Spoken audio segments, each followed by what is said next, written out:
আমি সুমি তোমাদের সাথে শেয়ার করতে চলে এসেছি আজকে একটা নিউ রেসিপি। তো আজকে আমরা সেরকম মিক্স ভেজ এখানে নিয়েছি ফুলকপি, গাজর, টমেটো আর কি বলে পনির, আর নিয়েছিলাম আলু। ঠিক আছে, এখানে পনিরটাকে হালকা করে ভেজে নেবো, তারপরে ফুলকপি আর গাজরটাকে ভেজে নেবো, তারপরে আলুগুলো দিয়েও সুন্দর করে ভেজে নিয়েছি।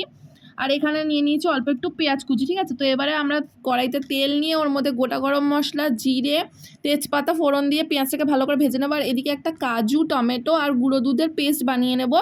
এই পেস্টটাকে আমরা পরে অ্যাড করব। ঠিক আছে, এবার পেঁয়াজটা ভালো মতো ভাজা হয়ে গেলে ওর মধ্যে আমরা হলুদ গুঁড়ো, লঙ্কার গুঁড়ো, জিরে গুঁড়ো, ধনে গুঁড়ো, লাল লঙ্কার গুঁড়ো কালারের জন্য, মানে যা নর্মালি মশলা ইউজ করি সব দিয়ে নেব।